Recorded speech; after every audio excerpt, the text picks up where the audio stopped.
자, 사회 지문을 한번 읽어볼게. 자, 먼저 첫 번째 문장에 법률상의 계약은, 자, 법률상의 계약은 이행되는 것이 바람직하지만 상황에 따라서는 계약의 파기가 오히려 자원 배분의 효율성을 높이는 경우도 있다. 그래서 얘들아, 자원 배분의 효율성을 얘기하고 있지. 그러면 지금 계약은 자원 배분의 효율성을 얘기한 것이 아니라 계약을 파기했을 때가 자원 배분의 효율성을 높이는 경우가 있다. 이 얘기를 하자는 거네. 그지? 이럴 때는 뭐라고 그래, 우리가? 특수 사례라고 하지. 자, 이러한 효율적 계약 파기는, 그럼 이 얘기가 핵심이네. 그러면 사회지문에서 지금 내가 볼 땐 이 얘기가 중심일 것 같다라는 생각이 들어. 자, 보통 인문지문은 사람이 라지에이를 차지하지만 이럴 때 사회지문은 보통 화제가 라지에이를 차지해놓고 시작해도 돼. 뭐 나중에 사람 나오면 바꾸면 되니까. 자, 효율적 계약 파기는 계약 체결 이후에 예측하지 못한 특수한 상황이 발생할 경우 주로 성립한다. 그러니까 뭐라고? 예측하지 못한, 특수한. 이때 계약 파기를 해. 보통 계약 파기는 사실 뭐야 얘들아? 하기로 했던 걸 파기하는 거니까 좋을 리가 없잖아. 그럼에도 효율적인 계약 파기는 무엇일까? 이 얘기를 할 것 같아. 자, 가보자. 두 번째 문단. 예를 들어, 자, 예를 들고 있어. 갑이 자기 소유의 주택을 매개 가격으로 을에게 매도하는 계약을 체결했다고 하자. 보통 예약을 할 때 뭐뭐 했다고 하자. 이렇게 하지. 자, 그러면 얘들아, 갑이라는 사람이 나왔고, 그치? 을이 나왔어. 갑과 을인데 매개 가격으로 자, 계약 체결했어. 이러한 매매 계약은 양쪽 당사자에게 모두 의무가 발생하는 쌍무 계약이다. 그랬습니다. 쌍무 계약은 뭐야? 쌍. 두 사람이지. 무. 요때 뭐야? 의무겠네, 의무. 쌍으로 의무가 발생하는 계약이다. 즉, 갑은 대금을 받을 권리가 있는 채권자. 항상 얘들아, 이거는 이제 상식이니까 알아도 채권자는 뭐야? 권리가 있는 거야. 그지? 동시에 주택의 소유권을 이전할 의무가 있는 채무자. 채무자는 뭐가 있는 거니? 의무가 있는 거야. 됐지? 자, 그 다음에 을은 주택의 소유권을 이전받을 권리를 가진 채권자인 동시에 대금을 지급할 의무가 있는 채무자다. 아, 그래서 둘 다 의무가 있으니까 쌍무 계약이라고 하네. 됐지? 자, 계약 체결 당시 을에게 이 주택의 효용 가치는 120이다. 그런데 계약 체결 이후 갑자기, 자, 이유니까 뭐야 얘들아? 시간의 흐름 속에 뭔가 변화가 생긴 거지. 이런 거 되게 중요한 단어지. 자, 갑자기 을의 직장이 이전되면서 그 주택의 효용 가치는 50으로 하락하게 됐다. 자, 아마 이걸 좀 단순화하기 위해서 그런 것 같은데 100이잖니? 120이잖니? 그럼 최소한 뭐야? 그치? 20이라는 플러스의 효용 가치가 있으니까 살려고 했을 거야. 근데 50이 되는 순간 이제 뭐지? 마이너스 50이 돼버렸잖아. 그치? 그래서 자, 변화가 생겼어. 자, 그럼 이제 어떻게 해야 되나 보자. 계약을 이행하면, 자, 조건문이네.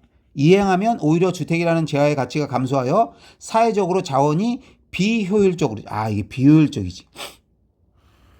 그지? 되는 것이다. 이러한 경우 을은 계약을 파기하고 효용 가치를 더 높게 평가하는 제3자가 주택을 매입하도록 하는 것이 효율적이다. 그렇지. 그러니까 많은 사람들이 있는데 하나의 물건을, 그지? 산다 그랬을 때 가장 뭐야? 효율적인 것과 만난 그 상태가 가장 효율적이지. 그지? 자, 그럼 이제 어떤 게 효율적이다, 비효율적이다 얘기를 했어. 자, 이제 세 번째 문단 가보자. 이때 계약 당사자인 을은 계약 파기에 따른 손실. 자, 이제 계약만 파기할 수 있는 게 아니라 파기했을 때 생긴 손실이 계약 이행에 따른 손실보다. 자, 보다가 나오면 무조건 동그라미 쳐봐. 그럼 보다니까 두 개를 비교하는 거잖아. 선생님 뭐라 그랬어? 비교는 중요하다. 그러면 계약 파기에 따른 손실이 계약 이행에 따른 손실보다. 자, 두 개가 나왔지?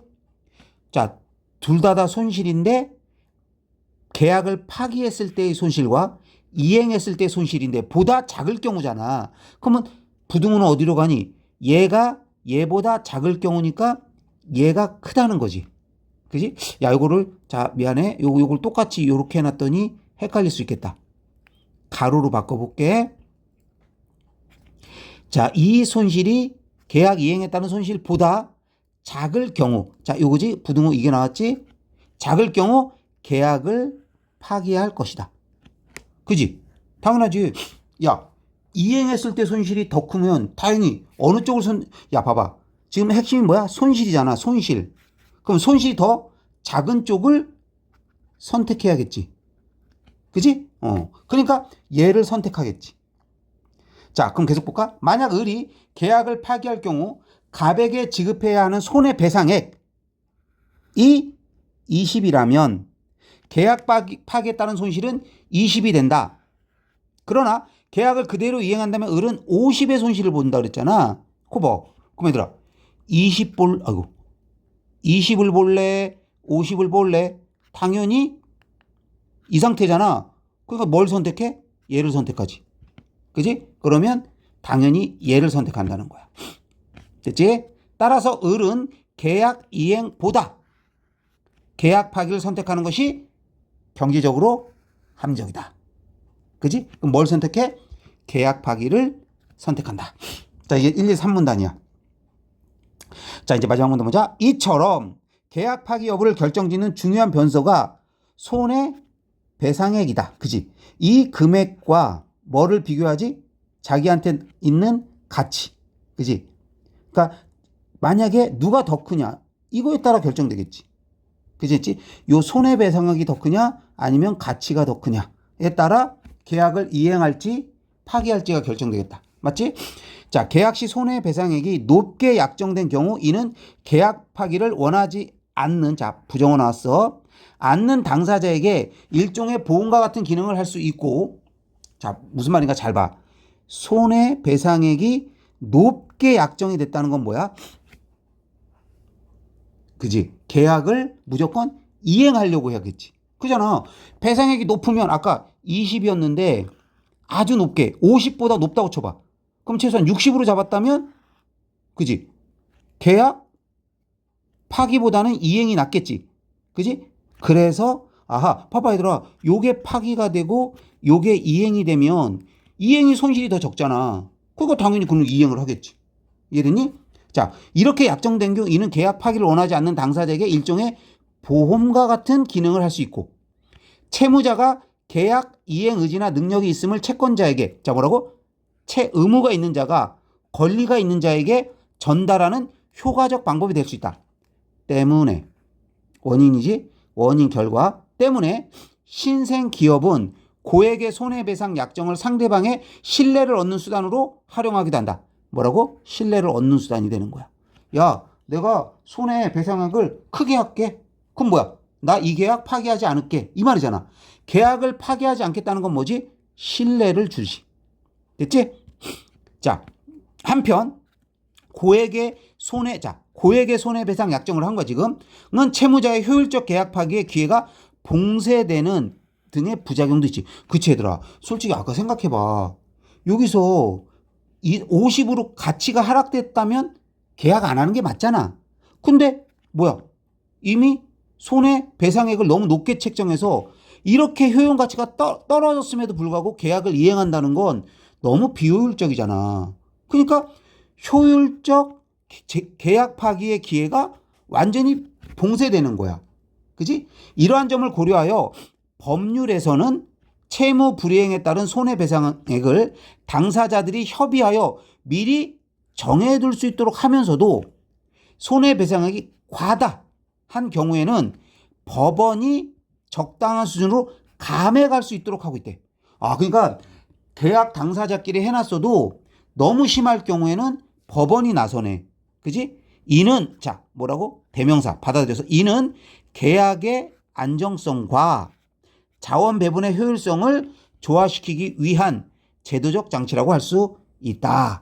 이렇게 됐어. 자, 그럼 단락을 읽었습니다. 자, 그러면 이제 문제를 풀러 가는데, 자, 문제 풀 때는 어떻게 푸는지를 얘기하기로 하고, 일단은 지문 분석을 먼저 이게 녹화니까 너네들은 끊었다가 문제 보고, 그 다음에 지문 독해 또 보고 이러면 될 것 같아. 근데 자, 이거는 녹음의 특성상, 자, 독해 먼저 할게. 자, 이번에는 나 지문을 독해 볼게요. 자, 불이행으로 인한, 자, 지금 채무 불이행 얘기를 아까 가에서 했어. 그지? 인한 원인, 손해를 산정할 때 활용되는 개념 중 하나가 기대이익이다. 자, 아까 앞에서 가에서 없었던 말은 이거네. 기대이익. 자, 기대이익은 보통 이때 얘들아 뭐야? 기대이익이란 하고 나오면 정의지. 똑같아. 은에서도 정의야. 자, 기대이익이란 단어가 되게 중요한 단어인가 봐.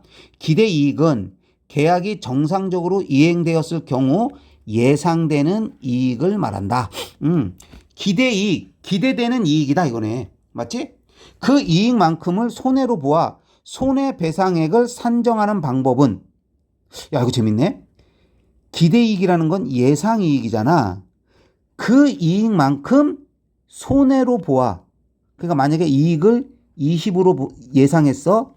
그러면 뭐야? 이 20을 손해로 본다는 거야. 손해로 보아 손해배상액을 산정하는 방법은 계약 상대방의 이익을 보호할 뿐 아니라 나돈니 버돌서 비효율적 계약 파기를 방지하기 위해 필요하다.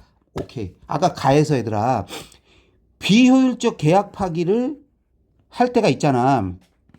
그치? 그러니까 그런 계약 파기를 할 땐 효율적 계약 파기를 하든지 해야 되는데 비효율적 계약 파기를 하면 안 되잖아. 그걸 방지하기 위해서는 뭐야? 바로 이 방법을 쓴다. 즉 기대 이익을 가지고 책정하는 방법을 쓴다. 이거 같아. 됐지? 자, 1문단 됐고, 자, 2문단 가자. 가령 생산자 갑이, 자, 이번에 또 갑이 나왔네. 100의 가격으로 을에게 기계를 매도하는 계약을 자, 이것도 얘네 체결했다고 하자. 계약 체결 당시 을이 기계를 구입하여 얻을 효용 가치는 120. 그럼 얘들아 봐봐. 을은 아까 가격 100에 사서 120을 얻을 수 있으니까 20이라는 그지? 어떠한 가치가 생성되겠네. 그지? 자, 그 다음에 갑의 경제학적 비용은 90이라고 가정한다. 여기서 경제학적 비용은, 자, 경제학 비용이란 생산자가 물건을 생산해 드는 비용에 을과의 계약 대신 다른 계약을 통해 얻을 수 있었던 평균적 이윤인 기회비용. 요 말이 좀 어렵네. 항상 나 이 기회비용이란 말이 좀 어려운데, 자, 잘 봐. 기회비용을 더한 값이래. 야, 사칙 연산, 덧셈, 뺄셈, 곱셈, 나눗셈은 무조건 뭐야? 한번 체크해 놓는 게 좋아. 그러면 여기서 봐봐. 자, 경제적 비용을 내가 스몰 a라고 해볼게. 경제적 비용이란 생산자가 물건의 생산에 드는 비용. 자, 기본적으로 비용이 들지? 그 다음에 뭐야? 만약에 을과 계약 대신 다른 계약을 해서 얻을 수 있었던 평균적 이윤인 기회비용을 더했대. 됐어? 그러면 A, 경제적 비용이란 비용 더하기 기회비용이네. 기회비용이 뭐야? 요거 보면 되지. 비용이 뭐야? 아, 물건에 들어가는 비용. 그럼 경제적 비용이란 뭐야? 이 두 개를 합친 비용이야. 됐지? 자, 이 경우 경제학적 비용 90으로, 그러니까 얘들아 요 90은 결국 뭐야? 비용 더하기 기회비용일 거야. 90으로 120의 효용 가치를 창출하므로 바람직하다. 그치? 비용은 90 들었는데 효용 가치는 120이 나왔어. 그러면 30이 더해졌으니까 바람직한 창출이네. 일반적으로 제야의 생산과 거래는 경제학적, 자, 비용보다 높은 효용 가치를 창출해야 사회적으로 자원 배분에 효율적이기 때문이다. 원인 결과. 알았어? 그러니까 결국 제야의 생산하고 거래하는 건, 생산과 거래는 이퀄 경제학적 비용보다 뭐가 높아야 돼? 효용 가치가 높아야 돼. 그래야 배분이 효율적이야. 됐니? 그럼 봐봐. 아까 90이 경제학적 비용인데 효용 가치가 120이잖아. 그럼 더 높잖아. 그럼 이건 바람직한 뭐야? 효율적 배분이야. 그런데 가보자. 계약 체결 이후, 자, 시간이 흘렀어. 생산 비용이 증가. 자, 생산 비용은 요 비용이겠지. 증가하여 갑의 경제학적 비용이 130이 되었다면, 자, 봐봐 얘들아. 당연히 여기서 130이 되었다면 120보다 이제 얘가 더 커. 비용이 더 커. 그럼 이거는 뭐야? 효율적이지 않지. 그래서 비효율적이다. 당연해. 여기까지는 상식이야. 그러니까 상식이라보다 합리적 이해야. 자, 이제 이때 봐. 이때 생산자의 기대 이익은 물건의 가격에서 경제학적 비용을 뺀 값이고 구매자의 기대, 자, 이 두 개가 나왔네? 그럼 두 개 나왔으니까 십자가지. 그럼 얼른 나봐. 독해하면서 바뀌잖아. 아, 두 개가 나왔다. 그럼 얘네들은 십자가다. 구분하자. 그러면 일단 생산자의 기대 이익을 A라고 그러고, 아, 미안해. 생산자인데 왜 여기다 해놨니? 여기로 하고 구매자의 기대 이익을 여기로 해보자. 그러면 우선 여기 A 있잖아요. 아이, 괜찮아. 요런 기호가 뭐 중요해. 자, 보자. 생산자의 기대 이익은 물건의 가격에서 경제학적 비용을 뺀 값이지. 마이너스지. 그럼 뭐야? 자, 해볼게. 가격에서 빼기 경제학적 비용. 그럼 구매자의 기대 이익은 뭐야? 물건의 효용 가치. 자, 이번엔 뭐야? 효용 가치에서 뭘 빼? 가격을 뺀 값이야. 됐니? 그러면 A의 기대 이익과 B의 기대 이익이 지금 계산값이 나왔어. 만약 손해배상액, 자, 여기 이제 손해배상액이 나왔네. 배상액이 11로 약정되었다면 경제학적 비용이, 자, 이번엔 경제학적 비용은 115인 경우에 계약 파기가 발생한다. 자, 이게 무슨 말일까? 얘들아, 지금 아까 요게 조금 또 계산이 좀 들어가야 되겠다. 그치? 자, 계산해보자. 자, 115라면 이제 115를 했어. 자, 약 115가 경우에 파기가 발생한대. 왜 그런가 봐. 갑의 입장에서 계약을 이행하여 15의 손해를 보는 것보다, 왜 15를 손해를 보지? 아까 얘들아, 자, 가격이 100이었잖아. 그러면 봐봐. 경제학적 비용은 115잖아. 그러면 생각해봐. 여기에서 가격이 100일 때 경제학적 비용이 115야? 그러면 15잖아. 그치? 15의 손해를 보다. 근데 손해배상액은 10이잖아. 그러면 10을 손해보는 게 낫겠어? 15를 손해보는 게 낫겠어? 당연히 10 손해보는 게 낫겠지? 그래서 보다 10의 손해배상금을 지급하는 편이 경제적으로 더 합리적이기 때문이다. 됐니? 자, 그러면 경제학적 비용이 115고 손해배상액이 10이라면, 자, 15하고 10이 됐으니까, 자, 결과가 파기가 더 발생해. 이는, 자, 이거는 갑의 경제학적 비용이, 자, 갑의 경제학적 비용이 을의 효용 가치보다 낮아 계약 이행이 사회적으로 바람직함에도 불구하고 계약이 파기되는 비효율적 계약 파기에 해당한다 그랬어. 이게 무슨 말인가 한번 생각해봐. 애들아, 아까 여기 봐. A, 자, 생산자하고 구매자가 중요하잖아. 자, 아까 구매자는 뭐야? 효용 가치에서 가격을 뺀다며. 그지? 그러면 여기서 효용 가치가 만약에 을이 120인데 가격이 100이면, 자, 만약에 이 계약이 이행됐다면 이 사람은 20을 뭐야? 이득을 보고 얘는 15를 손해보잖아. 그러면 합치면 뭐야? 얘가 이기니까 이 계약은 이루어지는 게 낫잖아. 왜? 플러스 5가 생긴 거니까. 그지? 그런데 만약에 그냥 이 계약을 파기해버리면 이게 없어지는 거니까 이건 무슨 계약이 되는 거야? 비효율적 계약 파기가 된다는 말이야. 자, 됐지? 따라서 갑이 계약을 파기하는 경우, 자, 갑이 파기했어. 이때 을의 기대이익, 아까 뭐야? 20배, 여기 나오는구나. 20의 손해배상액을 지불하게 하면 사회적으로 효율적 경우에만 파기가 이루어지도록 유인할 수가 있지. 자, 됐니? 그러니까 아까 얘들아, 손해배상을 10으로 했기 때문에 얘가 계약을 파기했지. 손해배상액이 아까 20이었다고 생각해봐. 그러면 얘가 20이면, 자, 15가 경제적 비용 있잖아. 그러면 15 손해볼래? 20 손해볼래? 15. 그러면 계약은 이행되겠지. 이행되는 대신 뭐야? 을에게 아까 말한 20의 효과가 생기잖아. 그러면 효율적이잖아. 이해돼? 근데 만약에 손해배상을 20으로 해놓으면 이제 계약을 이행할 수밖에 없잖아. 그치? 그래서 20일 경우에는 뭐야? 효율적인 경우에만 파기가 되지. 한편 손해배상이 이번에 30으로 더 올라갔어. 이번 많이 올라갔네. 30으로 약정되었다면 계약 체결 이후 경제학적 비용이 125로 증가한 경우에도 계약이 파기되지 않는 비효율적 계약 이행이 발생한다. 이게 무슨 말이겠니? 그지? 야, 봐봐. 이게 125로 증가했다는 건 아까 100에서 가격 100에서 경제학적 125를 빼면 마이너스 25잖아. 그지? 그러면 25인데 30이 무서워서 계약을 이행하지. 그럼 계약을 이행했으면 마이너스 이 사람은 25인데 아까 을은 몇의 이익을 받았니? 20이잖아. 야, 그럼 봐봐.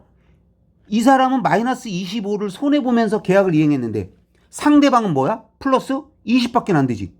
그럼 다 합쳐봐. 마이너스 5잖아. 이해돼? 이거는 뭐야?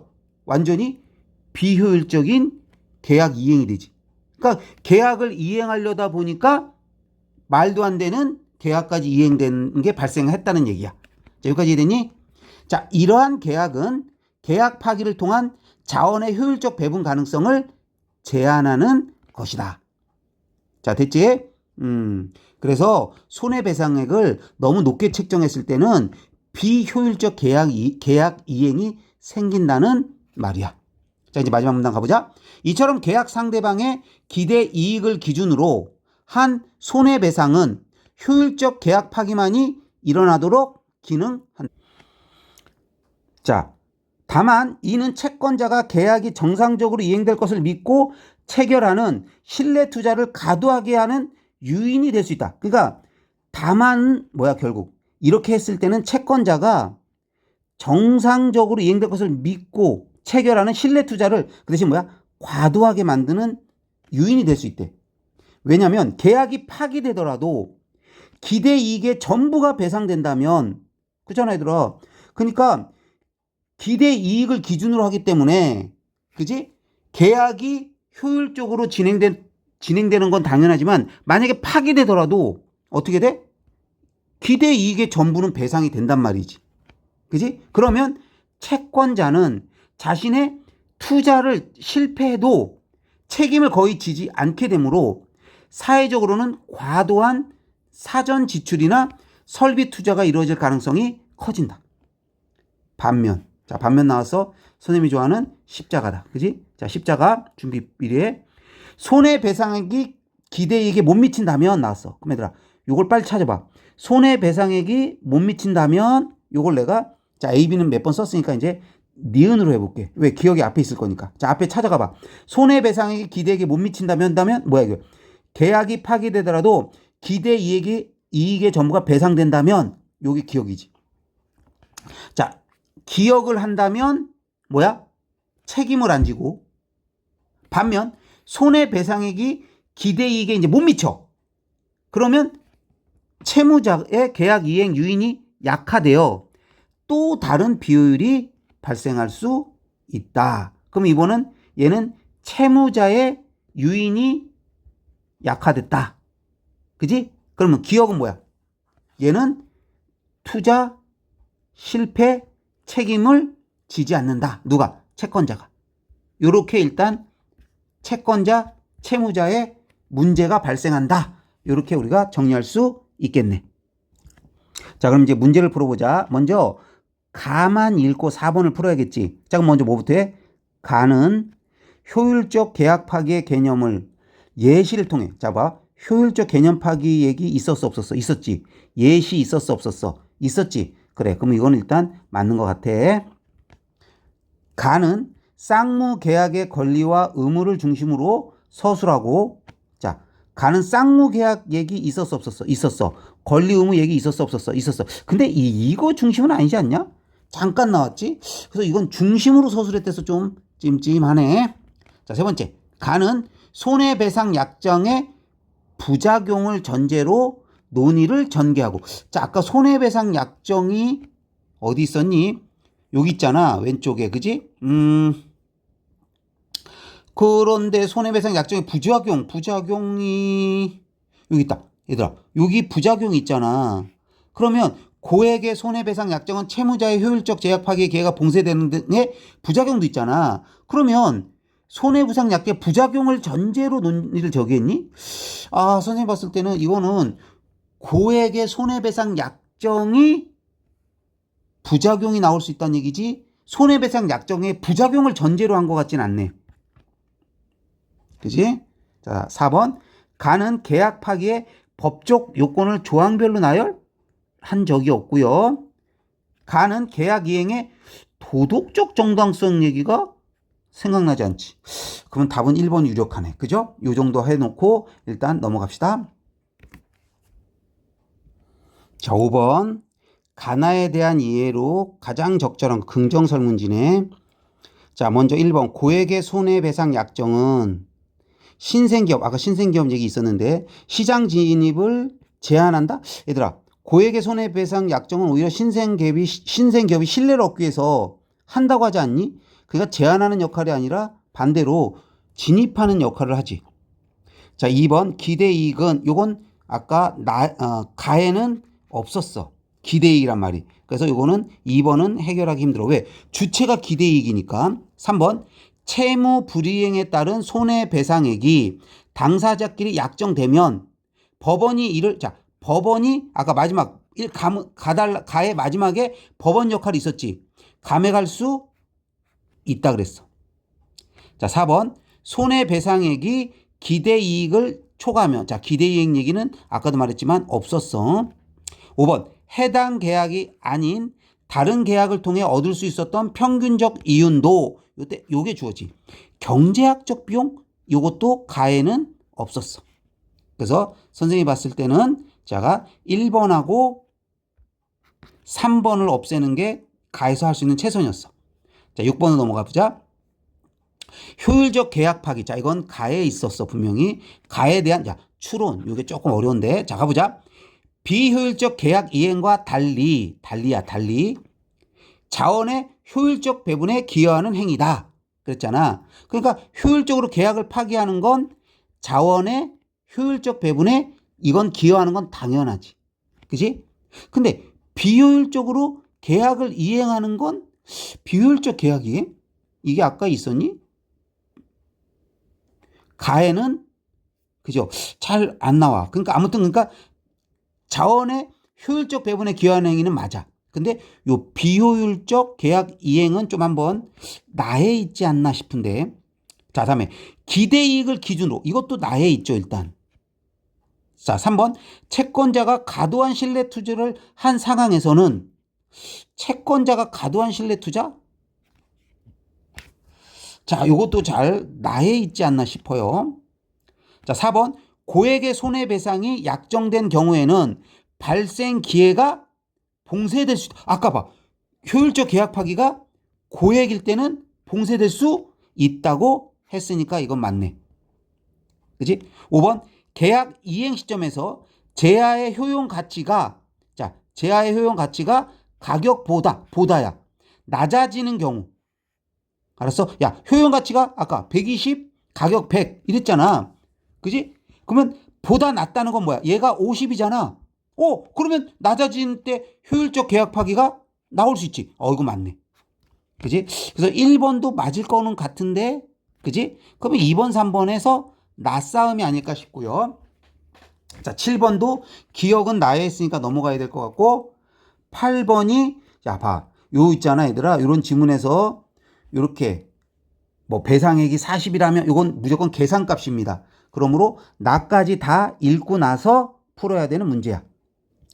자, 그러니까 이제 나를 또 읽었다 치고, 아까 이제 선생님이 읽어줬잖아. 한 번에. 자, 읽고 나서, 자, 나를 읽은 부분을 한번 확인하고, 자, 이제 4번 다시 마지막 정리해보자. 4번. 이번에 나는 나왔다. 기대이익을 기준으로 한 손해배상액 산정을 다루고 있다. 아까 기대이익 기준, 그지? 여기 아까 기대이익을 기준으로 해서 손해배상이 아까 뭐야? 10이라면, 20이라면, 30이라면. 나왔지? 그러므로 답은 1번. 자, 됐고요. 자, 5번은 자, 5번은 아까 가에서 틀렸고 이게 답이 됐네요. 이미 적절한 거니까. 그지? 아니다. 미안해. 지금 요것도 나였구나. 그럼 나를 확인해야 되는구나. 쏘리. 자, 그러면 2번부터 보자. 기대이익은 계약이 정상적으로 체결되지 않았을 경우에 체결되지 않은 게 아니라 이행됐을 경우에지 예상되는 이익이지. 예, 이거는 아까 요 1문단에 기대이익의 정의에 있었어. 그래서 당연히 틀렸고요. 자, 다음에 4번 손해배상액이 기대이익을 초과하면 아까 10인데 기대이익을 초과한다는 건 손해배상액이 아까 좀 컸을 때 20이 아까 기대이익이 만약에 여기 20이고 여기 30이라면 손해배상액이 이익을 초과하면 채무자의 계약 의지가 약화될 계약을 이행할 의지가 약화될 가능성 아니죠. 그죠? 그러니까 손해배상액이 초과하면 계약 이행할 의지, 계약을 하려고 하겠죠. 그렇기 때문에 약화될 가능성이 높은 게 아니죠. 반대지. 자, 5번. 해당 계약이 아닌 다른 계약을 통해 얻을 수 있었던 평균적 이윤도, 자, 아까 경제학적 비용의 정의가 어디 있었니? 여기 있었잖아. 거기엔 뭐야? 다른 계약을 통해 얻을 수 있었던 평균적 이윤 나왔지? 그래서 맞네. 답은 5번입니다. 자, 다음에 6번. 자, 6번을 보면 2번부터 봐. 기대이익을 기준으로 손해배상액을 산정할 경우에 유도되는 행위다. 아까 얘들아 기대이익을 갖고 손해배상을 10으로 할 거냐 20으로 할 거냐 30으로 할 거냐 그랬잖아. 그래서 뭐야? 이게 하면은 효율적 계약 파기를 할 수 있게 하기 위한 거잖아. 그러니까 당연히 유도되는 행위 맞지. 그러니까 맞아. 5번. 채권자가 과도한 신뢰 투자를 한 상황엔 나타나기 어렵다 그랬잖아. 근데 얘들아 여기 이게 나오잖아. 자, 어딨어? 채권자가 신뢰 투자를 과도하게 하는 요인이 될 수 있지. 뭐가? 이것처럼 했을 때 뭐니 얘들아? 손해배상이 나오면 효율적 계약 파기만이 일어나도록 기능하는 거잖아. 그러니까 기대이익을 기준으로 했을 때는 뭐야? 효율적 채권 파기가 계약 파기가 일어나지. 그러니까 채권자는 뭐야? 신뢰 투자를 과도하게 하지. 됐어? 그러므로 채권자가 과도한 신뢰 투자를 한 상황에서는 나타나기 어려운 게 아니라 이 상황에서는 효율적 계약 파기가 나타나니까 어렵지 않지. 그래서 답은 3번. 자, 이제 7번 문제를 보자. 윗글을 바탕으로 할 때 기억에 대한 이해야. 기억. 자, 기억이 뭐냐면 이러한 계약이니까 앞에를 봐봐. 비효율적 계약 이행이지. 그러니까 이러한 계약은 비효율적 계약 이행이야. 그러니까 한마디로 손해배상액을 30으로 해놨기 때문에, 그지? 30으로 해놨기 때문에 웬만하면 계약이 무조건 이행되는 거야. 그지? 그러니까 손해를 보면서도 이행되는 거야. 그러니까 배상액을 너무 높이 책정해서 이행되는 거니까 비효율적 계약 이행이잖아. 그지? 우리가 이거 아까 독해할 때 해봤지? 배상액이 30으로 높았을 때야. 자, 한번 보자. 계약 상대방의 신뢰를 확보하는데 어려움이 없는 계약이다 그랬어. 이게 무슨 말이야? 신뢰 문제잖아.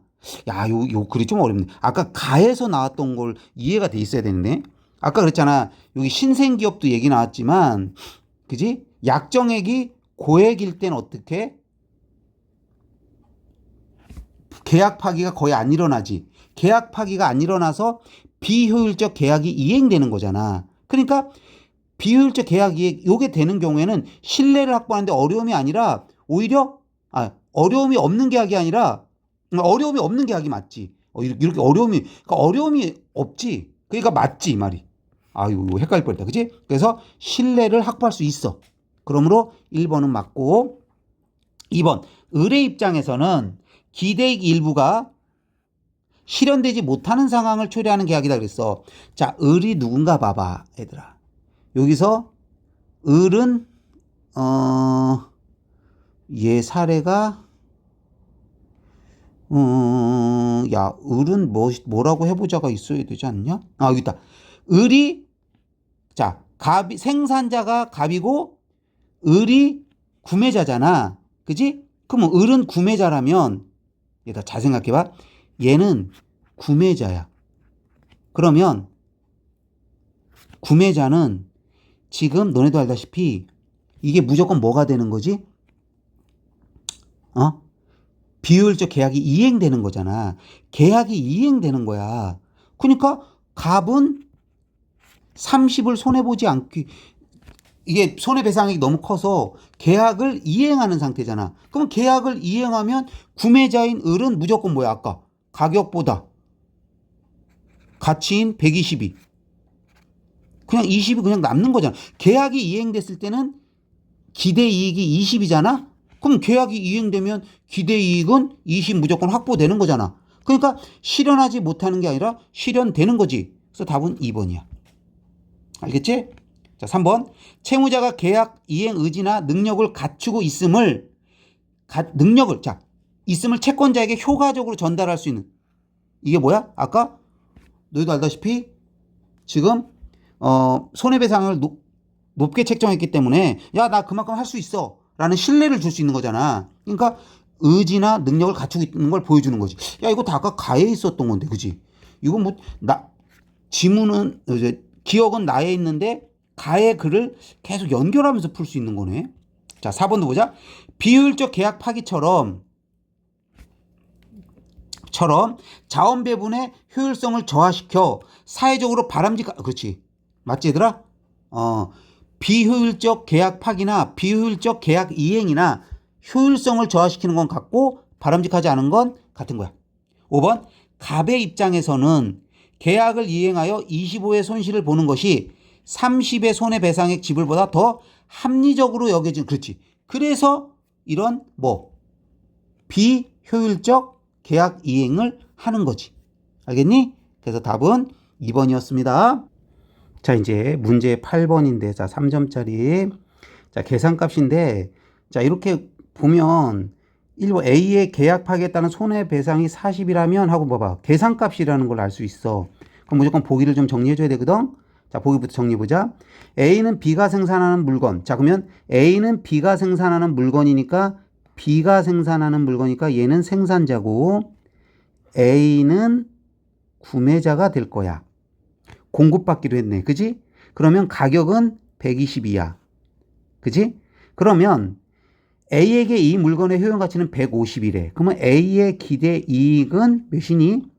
150 빼기 120은 30이 A의 기대 이익이 되고, B의 기대 이익은 아까 가격 빼기 경제적 비용이 이거네. 그래서 이렇게 계산이 될 거야. 자, 그런데 계약 체결 이후, 자, 변화가 생겼나 봐. A에게 사정이 생겨 계약된 물건의 효용 가치가 150 이하로 줄어드는 상황. 아, 지금 얘가 줄어드는 상황이 발생했네. 그러면 30에서 조금 줄어들 수가 있는 상황이 발생한 거야. 그러면 이 줄어든 상황에 따라, 그지? 계약을 파기할 거냐 말 거냐 뭐 이런 복잡한 얘기가 있겠네. 그 얘기를 묻는 거네. 요렇게 이해가 되는 학생들은 이 문제를 풀지만 보기를 읽어놓고도 이게 지금 내가 요런 것조차 계산되지 않는다면 이거는 그냥 안 푸는 게 나아. 패스하는 게 나아. 알았지? 자, 이런 문제 풀어야 되는지 안 풀어야 되는지 꼭 기억해. 자, 그래서 이제 계약 파기를 놓고 고민 중이래. 자, 가보자. 1번. A의 계약 파기에 따른 손해배상액이 40이라면 비효율적 계약 이행의 상황이 벌어질 수 있겠군 그랬어. 한번 봐봐. 지금 여기 값이 너네가 생각해봐. 떨어지면 30 이하로 떨어지면서 몇까지 떨어질 수 있어? 마이너스로 떨어질 수 있잖아. 그러면 자, 얘가 마이너스 21이 됐어. 근데 배상액은 40이야. 그러면 계약을 하겠냐, 이행하겠냐 안 하겠니? 이행을 할 수밖에 없지. 41이 되는 순간 파기하지. 40 전이라면 무조건 이행할 거 아니니? 이행하는데 얘는 마이너스 21인데 얘는 20이야. 그럼 이건 비효율적이야, 효율적이야? 비효율적이지. 비효율적 계약 이행의 상황이 벌어질 수 있네. 자, 무슨 말인지 알겠지? 자, 2번 가자. B는 계약에 따라 X에 대한 대금을 A로부터 받을 권리가 있다는 측면에서 채권자. 자, 권리가 생기면 채권자지. 맞아. 자, 3번. 사회 전체적으로 보았을 때 효율적 계약 파기가 일어나기 위해 선은 X의 효용 가치가 100 미만으로 줄어들어야 하겠군 그랬어. 자, 그럼 한번 볼래? 먼저 효용 가치가 100 미만이 된다는 건 요 150 가격이 100 미만인 거잖아. 그러면 100 미만이면 일단 100부터는 안 되니까 99부터잖아. 그럼 최소한 뭐야? 마이너스 21부터라는 얘기네. 그지? 그럼 마이너스 21이 생기는 순간 A는 계약을 파기하겠지? 파기했을 때 봐봐. 기대 이익 20보다도 여기가 더 크니까 이런 계약은 사회 전체적으로 봐도 뭐야? 비효율적이지. 그러므로 이 마이너스 21부터가 효율적 계약 파기가 일어난 거니까, 그지? 효용 가치가 100 미만으로 줄어들었을 때부터 효율적 계약 파기가 일어나는 것이므로 당연히 맞네. 자, 이제 4번을 보자. X의 효용 가치와 가격의 차이가 30이므로 A의 채무 불이행에 따른 손해배상액이 30이라면, 자, 중요한 건 30이라는 값이고, 비효율적 계약 이행이 방지되냐 아니냐를 묻고 있어. 자, 그러면 일단은 계약 이행을 해야 되는데 계약 이행이 방지되는지 안 되는지 봐야지. 그럼 자, 아까 비효율적 계약 이행을 볼 때 이게 중요하잖아. 배상액 30. 근데 우리가 아까부터 계속 얘기하지만, 자, A가, 자, 손해배상액이 30이라고 쳐봐. 그러면 지금 우리가 줄어들 수 있는 값은 이거잖아. 그러면 니네들도 알다시피 일단 비효율적 값이 몇이라고?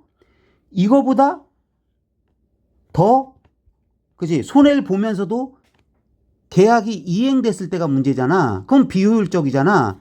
그런데 마이너스 21이 됐다고 쳐봐. 그러면 요게가 아마 99였다고 쳐보자.